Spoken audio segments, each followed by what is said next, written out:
Adik politisi PDIP Basuki Cahayapurnama atau Ahok disebut lebih memilih Capres Prabowo Subianto ketimbang Ganjar Pranowo. Hal itu diungkapkan sendiri oleh Ahok dalam sebuah kampanye seperti dimuat Tribun Medan pada Selasa 5 Februari. Awalnya Ahok dihampiri oleh pendukungnya ke atas panggung. Pendukung Ahok itu secara terang-terangan mengaku akan mendukung Prabowo Subianto di Pilpres 2024. Ahok kemudian mengaku tidak heran ada pendukungnya yang kemudian berbeda pilihan dengannya di Pilpres 2024. Pasalnya, adik perempuan Ahok sendiri disebut memilih Prabowo Subianto di Pilpres 2024. Kemudian kata Ahok, dia sempat berdebat dengan adik perempuannya terkait dengan pilihan calon presiden atau capres. Kepada kakaknya, adik Ahok pun mengaku memilih Prabowo Subianto lantaran Megawati Soekarno Putri juga sudah berdamai dengan Ketua Umum Partai Gerindra tersebut sejak Pilpres 2009. Diketahui Megawati dan Prabowo sempat bergabung di Pilpres 2009, di mana saat itu Megawati menjadi capres dan Prabowo Subianto menjadi cawapres. Namun keduanya dikalahkan petahana Susilo Bambang Yudhoyono atau SBY. Kepada adiknya, Ahok menjelaskan bahwa yang dipermasalahkan PDIP bukanlah Prabowo Subianto, melainkan Gibran Rakabuming Raka yang merupakan anak presiden aktif Republik Indonesia. Diketahui Ahok memiliki seorang adik perempuan bernama Vivi Leti Indra. Nama Vivi Leti Indra cukup dikenal saat Ahok tersangkut kasus hukum di tengah kontestasi Pilkada DKI Jakarta. Ketika itu, Vivi yang merupakan seorang advokat membela mati-matian Ahok yang tersangkut kasus penistaan agama. Bahkan tidak jarang keduanya bercucuran air mata di persidangan penistaan agama yang menyeret Ahok ke jeruji besi. Bu, malam Bu. Oma udah 82 tahun. Ini nggak nyala ya? Agak dekat. Ya, Oma umur 82 tahun. 82 ya? Nah, jadi puji Oma Tuhan mengalami. sehat. Ini Oma. Oma tuh mengalami dulu kejadian 98 itu, Oma mengalami semuanya. Dan kebetulan anak Oma yang kecil juga di Trisakti. Jadi waktu kejadian ribu-ribu rusuh-rusuh, dia orang dikurung di Trisakti begitu. Dan Oma tinggal di Jelambar, memang sekeliling itu. Jadi ya kira-kira Oma tahu apa itu kejadian itu. Tetapi Oma nggak sangka kalau Prabowo itu yang berbuat. Karena juga pernah juga ada satu teman Pranowo bawahannya Trisutrisno.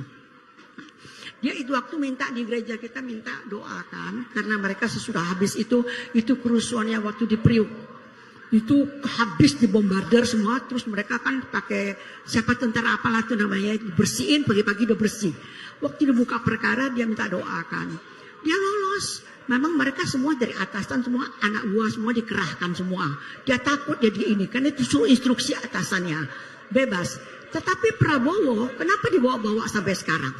Sedangkan dia banyak menolong orang dan dia juga turunan Cina, gimana ya? Ya begitulah ke Cina-Cinaan, ke Arab-Araban, apa kemana-mana gitu ya.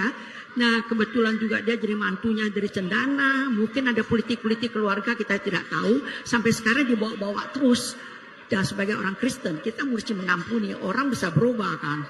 Ya, dan kita jangan sampai menyimpan dosa orang sampai semalam. Begitu firman Tuhan. Betul kan? Nah, jadi kalau kita sebagai orang Kristen tidak bisa mengampuni, tidak kasih orang berubah, selalu itikat jahat dituduh-tuduhkan begitu, rasanya enggak etis juga dalam firman Tuhan. Betul kan?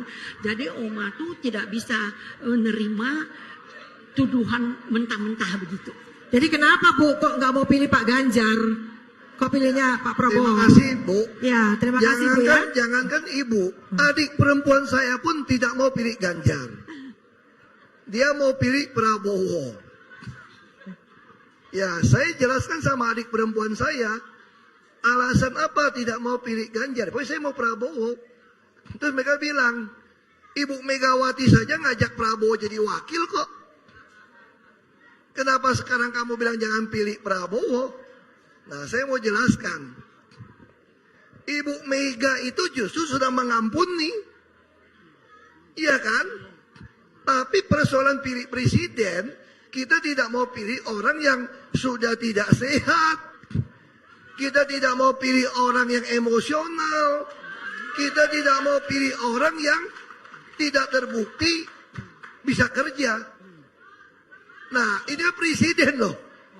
Dan lagi pula kita khawatir kalau tiba-tiba Gibran yang naik. Nah itu dia yang saya bilang. Saya bilang kalau Gibran naik kan bagus. Nah itu yang saya bilang Bu. Ibu sih sudah 82 tahun, saya nggak bisa berdebat sama ibu ya. Tapi presiden, kalau cuma 2 tahun, karakter teruji kalau ada kekuasaan. Sekarang saya mau tanya, di mana ada bukti Gibran bisa kerja selama wali kota? Terus ibu kira Pak Jokowi juga bisa kerja? Nah makanya kita bisa berdebat itu. Saya lebih tahu, makanya saya nggak enak ngomong depan umum. Tapi kalau ibu mau pilih Pak Prabowo pun itu hak ibu. Tapi saya mau sampaikan juga, tidak fair kalau kita pilih presiden bukan berdasarkan kemampuan kerja. Itu aja dasar.